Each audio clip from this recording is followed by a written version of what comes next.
What's up, guys? Welcome to my channel. My name is Kaylee and today I'll be starting my first YouTube series, 30 Days of Watercolor Florals. To kick off this series, I'm going to start with one of the most popular flowers out there, a rose. Alright, so let's get started painting some roses. So to start our rose, I'm going to mix up a little bit of opera rose and grab a little bit of this Scarlet Lake and create kind of a deeper rosy color. And first I kind of want it pretty pigmented. I'm gonna get the excess off my brush, dab it off. Okay, so for our first rose, we're gonna do kind of my classic go-to. This is kind of actually what got me into watercoloring, was literally just watercoloring roses. So to start, we're gonna make the base, the center, the little buds. So you're just going to use the tip of your brush, and my brush I'm using is a size 6 Princeton Neptune brush. It's a little harder to control. If I had my size 6 Princeton round tip brush, I would use that, but I don't. So I'm making do with what I've got at the moment. And we're just going to paint some C curves. Just keep it fairly loose. We just want to make the indication of like the center of our rose. And make sure that your C curves are going in like creating this circle. It's not going to be a perfect circle in the end, but we want to keep it kind of so it doesn't get all wonky looking. I'm going to dilute my paint a little bit, maybe pick up a little bit of this orange, and then I'm going to make a bigger C curve using the tip and then kind of flattening out the belly of my brush. Pull that around and throw another one on this side.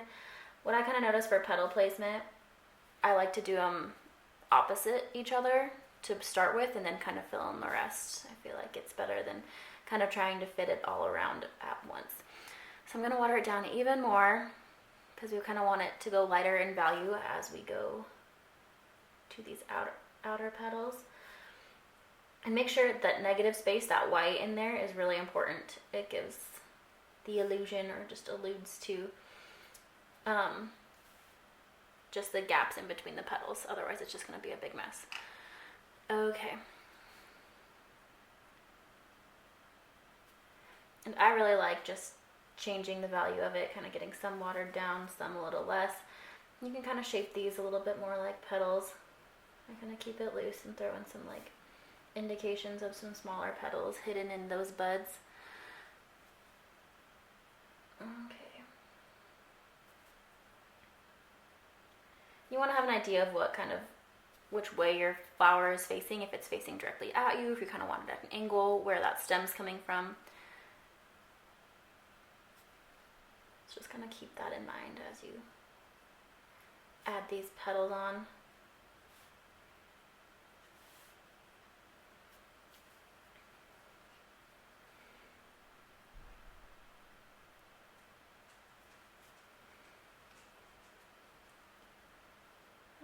A little bit more just down here. I'm going to keep it a little lighter up here.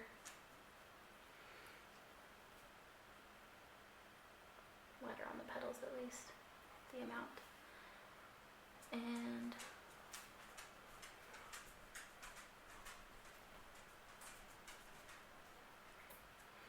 okay, now we're going to go back into that more pigmented color. Pick up a little bit more of that and drop some color in, just to give it a little variety and dimension. Kind of want to drop it in where it's wet. Hi, girl. Okay. If you get it where it's dry like that too, just take the pigment off your brush, kind of dry it off a little bit, and you can kind of do a soft little manual blend there.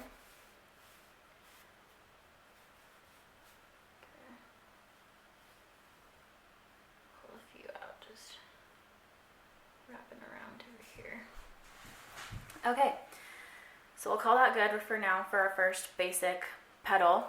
And notice a little bit how these in the back are a bit lighter too, because they're further in the distance. So I kind of like that look. I add a little bit more color here, just to keep it a little more interesting. but I don't like how this kind of blended in there, so I might lift a little bit of that off. Which is also easy to do if you have the right kind of paper. Okay. Maybe I'll drop a little bit more there. Okay, so that's gonna be good right now for our first rose. And this was the one I kind of started with. This is the one that got me into painting watercolor roses. Super simple, pretty loose. I love it. You can play with it, change the hues. You can maybe even drop, maybe we'll drop a little yellow. Pick up a little bit of this yellow ochre and lemon yellow deep. Create a little yellowy color to drop in some places that it's still wet. I just like having multiple colors and the way they bleed in watercolor. It's fun to just kind of add some dimension, let it do its thing. Don't want to go overboard. I might have gone a little overboard, but that's okay. Okay, there's that rose. Okay, now we're gonna move on to a little more, I don't want to say cartoony rose, but it is a bit cartoony. It's just a different style. So I'm gonna mix up more of that opera rose and scarlet lake. And you always kind of want to start with the pigment in the middle of the rose. Okay, so for this one, we're going to do the same thing. Start with the buds and keep the C curves in a circle.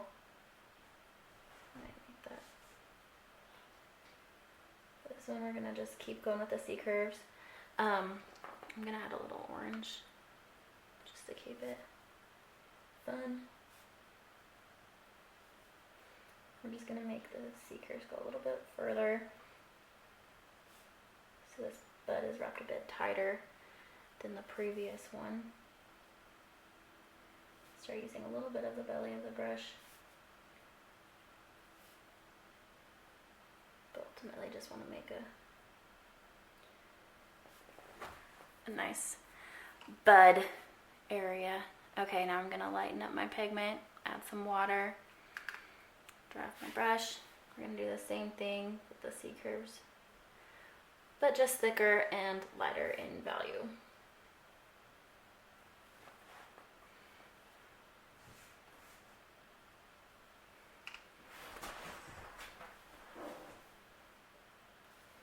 So we can connect. This one's a little bit more about the negative space. Just the illusion or alluding to a rose.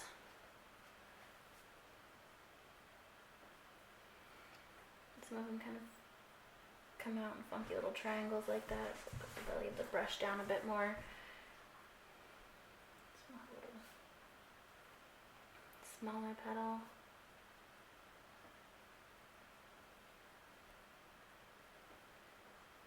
Thin those out.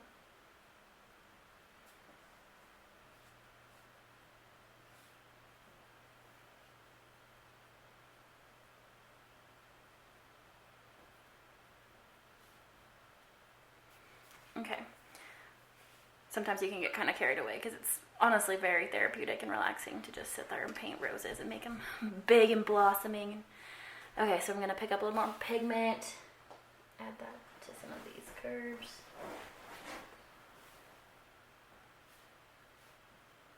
You don't want to work with it too much, just kind of let it do its thing. Except I know I'm not going to want that there. Okay. Blend this one out a little bit.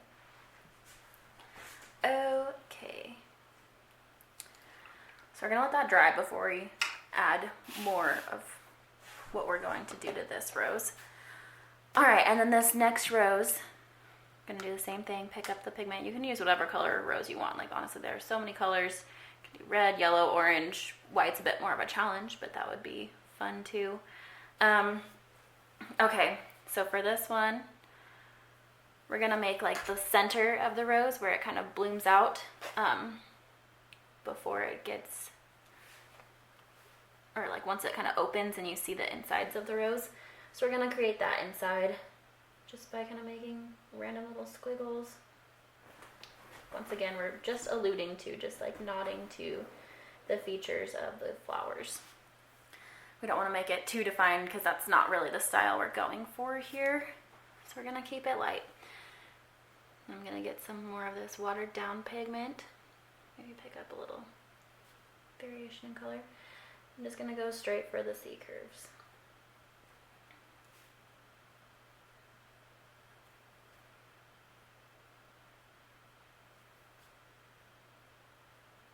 These ones I'm going to kind of do a bit larger, wrapping around a little more.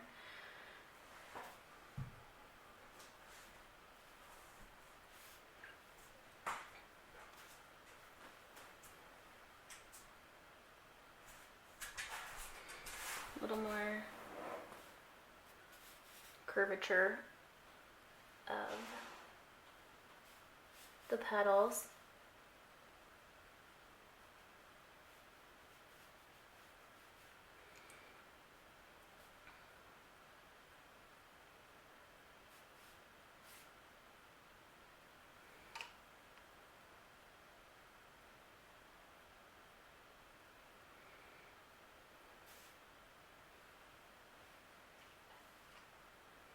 Getting lighter as I move out and kind of making these bigger,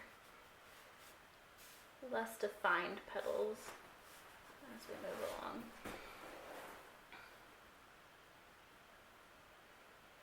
Some of these might be hard to see on the camera because they're pretty light.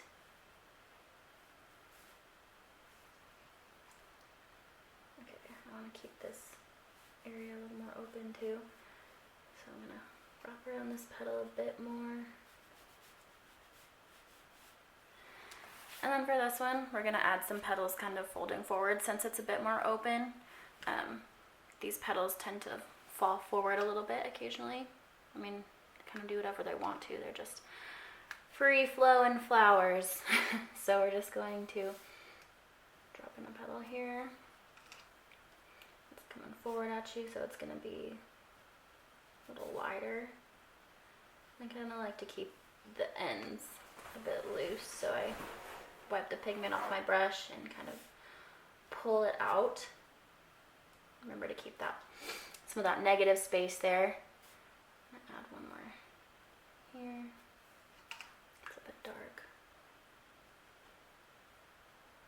Pull those petals out a bit.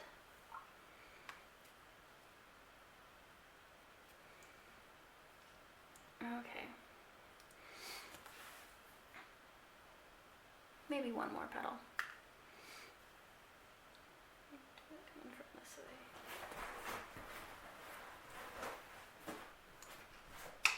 Balance it out a bit.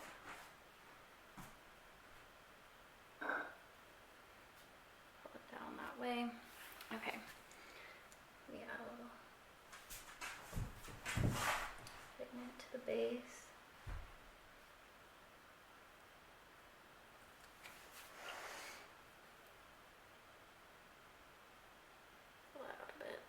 Okay.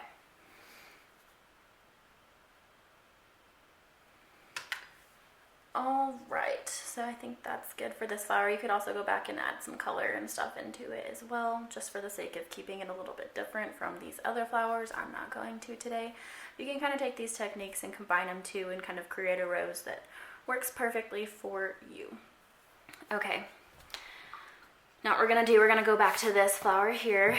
We're gonna pick up some more pigment, and basically we're just gonna highlight the fact that it's a little more fun and loose, and we're just gonna go back through, add some more C curves, kind of where our petals are, give some highlight and shadow to those, but also create a little more depth. This pigment is gonna be a bit darker than what we applied on originally.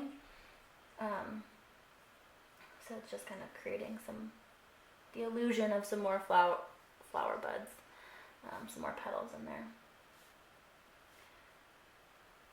Kind of get it still a little lighter as we get towards the outside, but just kind of highlight the base of all of these. And once again, it's still really loose. You can't overdo this too. I might have overdone it, but just kind of keep that shape in mind. Like I did not there. And then add some little shadows in there to kind of create more of a three-dimensional effect.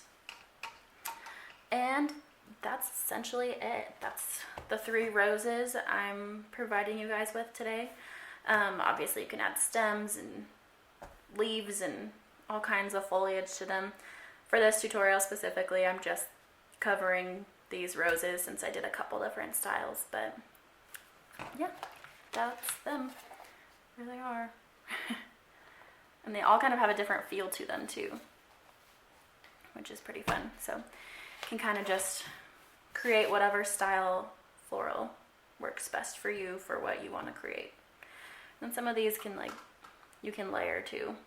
So if I wanted to go add some shadow, some depth to this guy, I can go trace it around, wash off my brush, damp it off, and soften that line and create a bit of a shadowy effect. I'll do that for a few on this guy. Go back in, drop some pigment, and soften that line.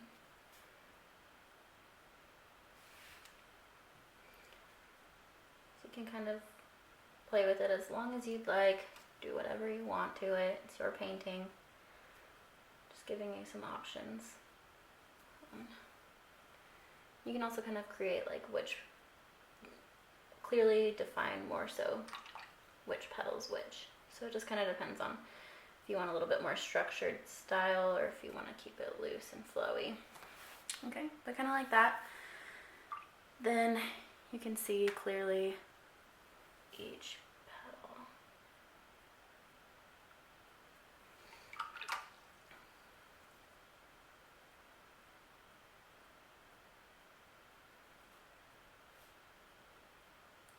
Around too. Break that one off here. Okay, so there they are.